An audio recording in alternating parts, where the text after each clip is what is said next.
It was pivotal that so many people had to step up for the Bears in this game, which begs the question, who deserves more credit for the Bears' depth and the win that ensued? Is it the coaching staff for Sunday, or is it Ryan Poles? What say you, Mars Hall Harris? Well, look, I got to give credit where credit is due. And when you look at what the Bears were able to do from a depth standpoint, where even though guys were going down, the next guy literally was the next man up and stepped in and did a good enough job for them to get a win. And so that is me tipping my hat to the general manager, Ryan Poles, which I didn't think I was going to be doing at this point in the season. But listen, when you get that far down the depth chart, it's one thing. But it's another thing to look at, and again, I don't know what the balance is when we talk about who's responsible for this past draft. But when you see Kyle Monangai, 7th-round pick from this year, score a touchdown. When you see 6th-round pick Luke Newman step in and play 22 snaps, including filling in for Jackson when he goes down with injury. Hello, Newman. When you see Ruben Hippolyte getting the start, no, he didn't last long, but he was out there, right? When you see Ozzie Trapillo play every single snap at left tackle and nary hear his name, Luther Burden making catches, Colston Loveland scoring touchdowns. Those are all picks from this year's draft. You can't ignore that they're having an impact, and the conversation around them is way different now than, say, before the bye week. Excuse me, Mike was not on. And you add in like guys that they've picked, like Theo Benedette. Like, I understand he wasn't playing, but that's a solid pickup. The backups, DeMarco Jackson and Ogbongbemiga as well. Like, the depth, you can't not look at this roster right now and give a little bit of credit to Ryan Poles as much as we all were on him previously. There's no doubt about that. He drafts the players, he brings the players in, and you actually have a coaching staff which seems to be able to develop that talent as well. That's a big deal. Well, and I think there's a couple different pieces that go in it. Number one is that I think that Matt Eberflus definitely had a hand in who he wanted, and that conversation happened with Ryan Poles. What's that? In previous years. So even though they didn't get the 3 technique that Eberflus wanted, there were other ways that you saw this come together. And I feel the same way when it comes to Ryan Poles answering requests from guys like Dennis Allen and Ben Johnson. I say that because how many times have we heard Dennis Allen specifically talk about traits in players that he really likes, or the history that he has with somebody, like a Nashawn Wright, like a C.D. Gardner-Johnson. You know, it feels like Dennis Allen has had a big input and influence when it comes to the front office saying that. Now, that might sound like I'm giving a lot of credit to the coaching staff more so than the front office, but here's the thing. Front office could come back and say, nope, that's not the type of player we like to sign, and there could be more pushback there. So in agreement, to even be in agreement on it is a really good thing, because I think a lot of people in those situations might push back. But when you see how people are being utilized, especially as we've joked, quote, off the street, end quote, you know, there has been such success. Dennis Allen knows how to use Nashawn Wright in his defense. And credit to the front office for saying, we'll get you that guy. Dennis Allen knew how to use C.D. Gardner-Johnson. And so I feel like the front office is able to also help fill in the gaps, like with Ogbongbemiga, who we mentioned, or with Jackson, who we mentioned, those two combining for 29 tackles. They're working in concert, and the respect is there. And I think the biggest difference, too, is we don't talk about how much a good coaching staff can really affect your win-loss. It sounds so silly, and you think it's such a basic concept. But last year's coaching staff with those same players, they don't pull off what happened yesterday with that win. Ozzie Trapillo, 1 pressure, no sacks, no quarterback hits, and an 88.4 pass protection effectiveness grade. Go play Sunday. I know it's going to be tough. I know you're facing one of the best opponents in the league at one of the toughest places to play. But you at least did your first game good. My goodness, what a shot in the arm that would be for this Bears team if it works out well. When we're talking about the draft, that's one thing, right? But I think there's clear evidence that Dennis Allen has had all of his influence on these guys that they brought in. Because if you look at it, whether it's DeMarco Jackson, who was the guy with the green dot yesterday, or whether it is C.D. Gardner-Johnson, these are guys who played with Dennis Allen before. He knows them in and out. And I think the most important lesson, I guess, to take away from this is, in my opinion, Ryan Poles is evolving and learning and understanding where he did come up short before he got his contract extension. And he is now deferring to the experts, the coaches who know what they can and cannot do with certain players. And it's remarkable that they're not only doing what they're doing right now defensively with all these backups and everything, but they're not, like, as of right now, none of their 2025 draft picks that play on defense can play a football game right now. None of them. Not Zay Frazier, not Shamar Turner, and of course Ruben Hippolyte had to leave the game yesterday, so not him either. So I think that says a lot about where they are as a team. I have an instant question for both of you. Oh, here we go. Instant question now. I'm doing this. I do. I know it's one game by Trapillo at left tackle. Oh, I know where we're going here. Where he comported himself well. Will there be a competition for the left tackle spot for the Chicago Bears heading into next year? Will Trapillo, let's just say this, will he be a starter in some way, shape, or form on the Chicago Bears next year? A second rounder versus an undrafted guy in Theo Benedette. Are we doing this all over again next year in training camp? Unless your name is Drew Dahlman or Joe Tooney, then there better be Competition? Yes. You're set with Darnell Wright, correct? Yeah, I was gonna say I'm Wright, set but we'll with go Darnell correct. Wright. I don't feel like he had his best game yesterday, and I feel like there have been so many games this season where he's been great, and then there's been a couple where they've been a real clunker. So that happens when you're facing guys like Max Crosby and J.J. Watt. Yeah, that's or why I don't TJ view him Watt. as Or yeah, clunkers, T.J. Watt. though. I'm sorry. J.J.'s just a part of my life, man. I feel like I grew up watching that He dude play. did the game yesterday too. So Yes, and he got to see his brother pass the family record. And did you hear him shout out his uncle? Oh, you probably did. I heard about it. It made its way to the press box. Yes. 115 sacks is not anything to snuff out. So, yeah, he's doing a good job.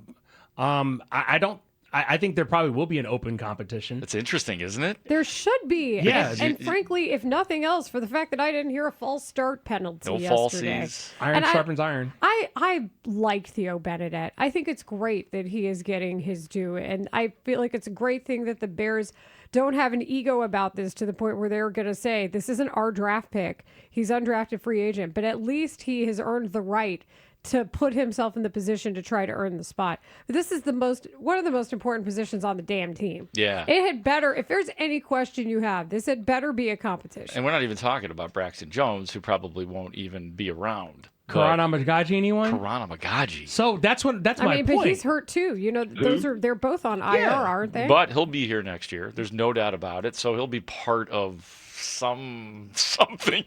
Here's what I know. What I know is you can't have enough cornerbacks and you can't have enough offensive linemen because they're going to get hurt. That's what I've learned watching football my whole life.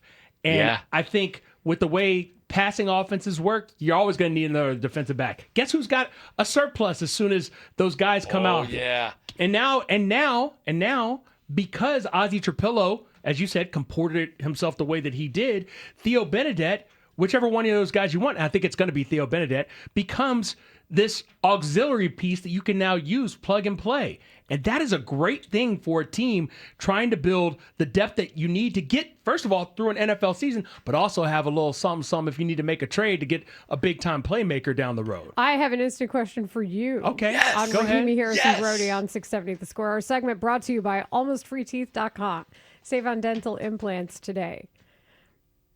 Should Ozzie Trapillo have gotten the opportunity earlier? Do you think that rookiness, do you think that because he was young and this is his first year in the league, do you think that had something to do with him not getting this opportunity sooner? I trust Dan Rochar like I trust Ben Johnson at this point because they needed some time. They got the time. They put it together, and they look like a competent, I would say, above average offensive line. Not just in the middle where they paid everybody, but also on the left and the right tackle spots. And I think if they saw that Trapillo wasn't ready, why rush it? It was shocking and disappointing how quickly Trapillo was taken out of the left tackle competition during training camp. It's very upsetting. When they put Benedict in, I mean, look, I'm on record. I said it. I thought it was a pawn. I thought it was just, we're bringing this undrafted guy in to motivate everybody because we ain't getting anything out of Braxton Jones. We're getting nothing out of Trapillo right now. So I thought that was, okay, this puts this guy in no man's land because you have your right tackle, hopefully for the next 5 to 7 years or so. That's where Trapillo plays best. They made it sound like he couldn't couldn't play left tackle. So my answer is, Leila, it's again a case of trust the coaching staff. The development was perfect leading up. They didn't rush it. They told us, I don't know if I believed it along the way, but they told us, oh, yeah, he's working hard. We're hoping to get him in soon. And I was like, oh, we'll see, because it felt like a disaster in training camp. And now all of a sudden, here we are talking about, is Trapillo the future of this offensive line? This segment is sponsored by Busey Bank, building business, growing wealth since 1868. The best part about this is Ryan Poles told us from day one, oh, yeah, he could play left tackle. He could play left tackle. And they're like, we don't think he could play left tackle. Right. That's it. I feel like there's still that part of this front office where they're like, we can mold this guy. Tape doesn't matter. It's all about traits and relative athletic score. And if you read the article, by the way, in The Athletic that talked about how Ruben Hippolyte became a 4th-round pick, relative athletic score plays a part. Ryan Pace loves it, to the point where I think people need to ask him every time, do you love him or do you just love his relative athletic score? Do you like him or do you like the idea of him? Do you miss him or do you miss the idea of him? You feel me? It's that ingrained in this staff. So that's where I say there are too many times where they've leaned on that over the years and it didn't turn out well. I have to also then ask, was it a double failure because of front office choice and coaching staff? Because I think this coaching staff kind of does the opposite. They're going to find out ways to make these players fit.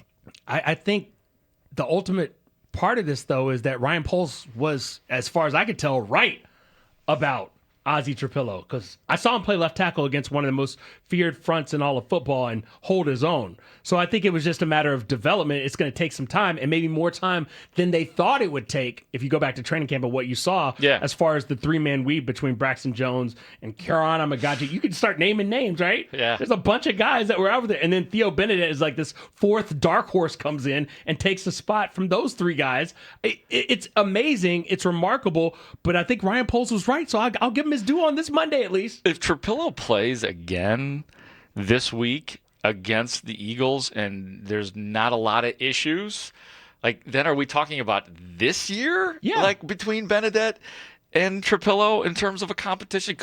Could Benedict take a seat, or are we getting carried away? The lack of pre-snap talk, that what we've talked about every single week about the pre-snap penalties. Benedict's and made the a lot of false mistakes. starts. Yeah. I think that in and of itself puts him right there in the running. I would not be shocked if that happened. And I wouldn't be like disappointed. I'd be like, all right, if that's the dude that's not making mistakes, let him go out there and play. Well, and it would be ideal. And I remember when we were all having the debate on who should start at left tackle at the beginning of the year, one of the things was, how can you look at Braxton Jones, a former 5th-rounder, who slid right in his rookie year and became a starter?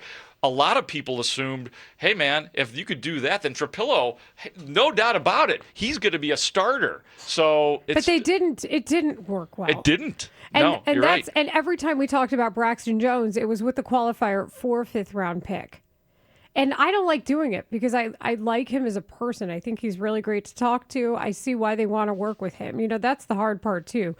Such an agreeable person. Braxton? Yes. Oh, yeah. One of the most agreeable guys in the locker room. Yes, and you totally understand why people want to give him a shot. And, of course, it's not the personality contest on the field. This is not the National Personality League. You know, I used to say when Eberflus was coach, it's not the National Talking League. But when it comes to getting the opportunities, you know, I think every front office wants to say, we discovered this guy.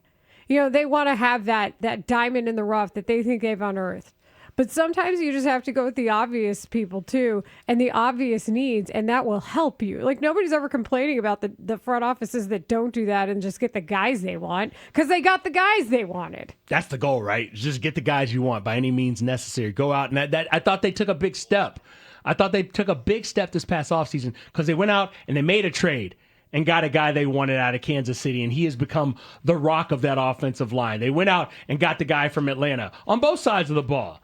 And I think this going forward is going to be their path to success. Just go get who you need, get the best players available, mold them into what you need them to be, and then you can worry about who plays where later. But get talent in-house. I think this is as talented a roster that they've had in-house. Mind you, they're still, for the most part, unhealthy in a long time. Mark, when was the last time they had a roster this talented? 2018.